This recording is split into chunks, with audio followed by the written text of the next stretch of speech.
नमस्कार, नादीप्स किचन मध्ये आपले खूप खूप स्वागत। असं म्हणतात की वडापाव खावा तर मुंबईचा। मुंबई म्हटलं की सर्वात आधी आठवतो तो वडापावच। चवीला अगदी झणकेदार आणि कुरकुरीत असा वडापाव अगदी वडापावच्या गाड्यावर मिळतो तसाच वडापाव आज आपण नादीप्स किचन मध्ये बनवत आहोत। त्याचसोबत अगदी गाड्यावर मिळते तशी सिक्रेट लसणची चटणी, सोबतच तळलेल्या मिरच्या आणि बरंच काही। चला तर अधिक वेळ न घेता स्टेप बाय स्टेप रेसिपीला सुरुवात करूया। रेसिपी करताना मी बऱ्याच काही टिप्स सांगितल्या आहेत, त्यामुळे व्हिडिओ शेवटपर्यंत नक्की पहा। अशाच नवनवीन रेसिपी पाहण्यासाठी नादीप्स किचनला सबस्क्राइब करा। वडापाव बनवण्यासाठी सगळ्यात आधी आपण बॅटर बनवून घेऊया। त्यासाठी मी इथे एक मोठी वाटी बेसन घेतलं आहे। प्रमाणात सांगायचं झालं तर 200 ग्राम मी इथे बेसन घेतलं आहे। बेसन एकदम बारीक दळलेलं घ्यायचं म्हणजे वडे खुसखुशीत होतात। यामध्ये 1 चमचा धने पावडर टाकत आहे। चवीनुसार मीठ टाकूया। बॅटर बनवताना थोडं मीठ कमीच घालायचं। बटाटा चटणीमध्ये पण आपण मीठ घालणार आहोत।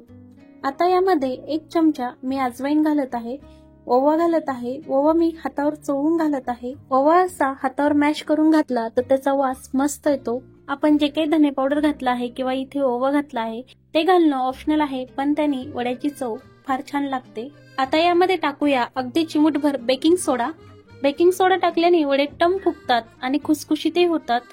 आता थोडं थोडं करून पाणी टाकून आपण हे मिक्स करणार आहोत। याच्यातल्या गाठी मोडत आपल्याला बॅटर तयार करायचे। सुरुवातीला थोडं पाणी घालायचं आणि मग यातील गुठळ्या व्यवस्थित मोडून घ्यायचे। आता यामध्ये अजून थोडं पाणी घालायचं आणि याला चांगलं फेटून घ्यायचंय। सो आपण केकचं बॅटर बनवतो अगदी तसंच आपल्याला हे बॅटर बनवायचं आहे। बॅटर आपलं तयार आहे। हे 15 मिनिटांसाठी आपण असंच भिजवत ठेवूया।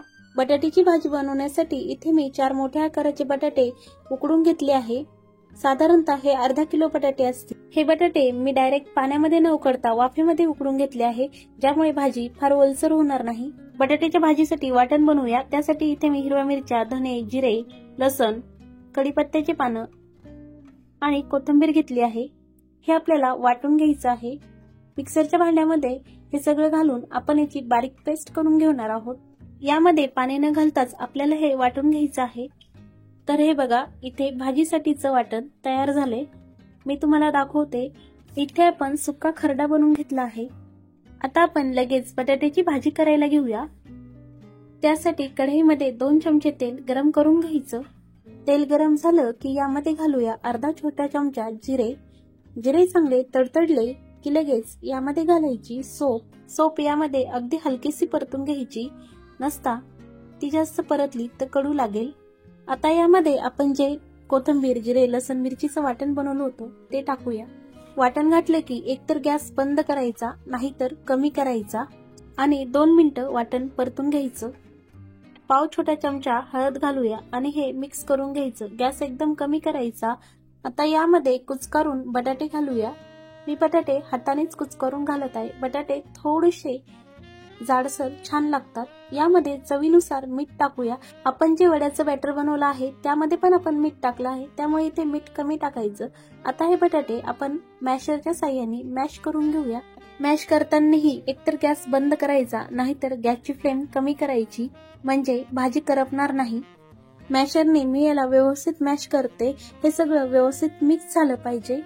मॅशरच्या साहाय्याने मॅश केल्यानंतर हे आपल्याला थंड करून घ्यायचं आहे। इथे आपली परफेक्ट बटाट्याची भाजी तयार आहे। ही एका डिश मध्ये काढून आपण थंड करायला ठेवूया। गरम भाजीचे वडे करताना हाताला चटका तर बसेलच, पण भाजी गरम असल्याने ती ओली असून वडेही सेल बनतील, त्यामुळे भाजी आपण पूर्णपणे थंड करून घेऊया। इथे आपली भाजी पूर्णपणे थंड झाली आहे। हे बघा, आपण बटाटे व्यवस्थित उकडले आहेत, त्यामुळे मिश्रण अजिबात सेल झालं नाही। आता याचे आपण वडे तयार करून घेऊ। मी इथे मस्त गोल आकारात वडा बनवला आहे। तुम्हाला आवडेल त्या शेप मध्ये तुम्ही वडा बनवू शकता। गोल किंवा चेपटा दोन्ही प्रकारे तुम्ही वडा बनवू शकता। मी तुम्हाला इथे चेपटा वडा सुद्धा बनवून दाखवला आहे। हाताने असं गोल वड्यालाच प्रेस करायचा आणि चेपटा बनवायचा। इथे मी गाड्यावर मिळतात तसेच मोठ्या आकाराचे वडे बनवले आहे, त्यामुळे अर्धा किलो बटाट्यामध्ये 8 वडे झाले आहे। तुम्ही जर छोट्या आकारामध्ये वडे बनवले तर 10 ते 11 वडे सहज होऊ शकतात। आता वडे तळण्यासाठी तेल गरम करत ठेवले। तेल चांगलं कडकडीत गरम असावं। इथे आपलं तेल गरम झालं आहे। यामध्ये आता आपण वडे सोडणार आहोत। हो तर बॅटरचे 1-2 थेंब टाकून तेल चांगलं गरम झालं का हे तुम्ही चेक करून पाहू शकता। आता वडा तयार बॅटर मध्ये डीप करायचा आणि अलगद तेलामध्ये सोडायचा। तुम्ही बघू शकता अगदी गोल आकारामध्ये वडा तेलामध्ये सुटला आहे। कधी कधी काय होतं, आपण तेलामध्ये वडे सोडल्यानंतर त्यावर बेसनाचे गोळे गोळे बनतात, तसं होऊ नये म्हणून अलगद वडा तेलामध्ये सोडून लगेच हात बाजूला करायचा। जर त्यावर आपण हात धरला तर हातातलं बॅटर त्या वड्यावर पडतं। मध्यम आचेवर क्रिस्पी होईपर्यंतच आपण हे वडे तळले आहे। खूप जास्त डार्क रंगामध्ये आपल्याला हे वडे तळायचे नाही। त्याच प्रकारे राहिलेले वडे तळून घेऊया। वडे तळून झाल्यानंतर थोडं का होईना आपलं बॅटर उरतं, तर ते बॅटर वेस्ट घालणार नाहीत आपण। असं अलगद हाताने ते तेलामध्ये सोडायचं आणि त्याचा शेव सारखा चुरा तळून घ्यायचा। वडे तेलात सोडताना या प्रकारे पीठ तेलामध्ये आजूबाजूला पडलेलं असतं आणि राहिलेलं बॅटरही अशाच प्रकारे तळून घ्यायचं। पण हा चुरा अगदी खरपूस असा गोल्डन ब्राऊन रंगाचा होईपर्यंत तळून घ्यायचा आहे। आपल्याला मस्त कडक आणि कुरकुरीत चुरा बनवायचा आहे। आता आपण ह्याच कडकडीत तेलामध्ये लसण तळून घेणार आहोत। लसण आपण का तळतो हे तुमच्या लक्षात आलंच असेल। आपल्याला लसणाची सिक्रेट चटणी बनवायची, त्यामुळे ते न सोललेलं लसण मी तळून घेत आहे, पण त्याला सुरीच्या साह्याने छोटे छोटे छिद्र करून घेतले आहे। इथं आपला लसण ही मस्तपैकी तळला गेला आहे, तो आपण आता चुऱ्यावर टाकून घेऊया। आता वडापाव सोबत खाण्यासाठी हिरवी मिरची तळून घेऊया। मी इथे मिरचीचे देठ काढले आहे, हवं तर देठासोबतही तुम्ही मिरची तळू शकता। मस्तपैकी कुरकुरीत अशी मिरची तळून घेतली आहे। मिरची तळताना जरा जपून तळायची, कारण मिरची फुटून तेल अंगावर उडू शकतं। डायरेक्ट मिरची तेलात न टाकता अशी झाऱ्यात टाकायच्या आणि झाऱ्यात स्वतःपासून थोडा दूर धरून अशी मस्त मिरची तळून घ्यायची। आता आपण जे एक्स्ट्राचं बॅटर तेलात तळून घेतलं होतं ते आता ह्या मिक्सरच्या जारमध्ये आपण घालूया। त्यामध्ये तळलेला लसण पण आहे, तो पण आपण यामध्ये टाकत आहोत आणि सोबतच 1 चमचा लाल मिर्च पावडर आपण टाकत आहोत। इथे मी मीठ टाकत नाही, कारण आधीच बॅटरमध्ये मीठ होतं, त्यामुळे मी मीठ टाकलं नाही। आपली चटणी मस्तपैकी वाटून तयार झाली आहे। मी तुम्हाला दाखवते अगदी गाड्यावर मेथी तशीच लसणाची स्पायसी चटणी आपण तयार केली आहे। विशेष म्हणजे आपण यामध्ये शेंगदाणे वापरलेले नाही। आता वडापावचं सगळं मटेरियल तयार आहे, आपण फक्त वडापाव सर्व करायला घेऊया।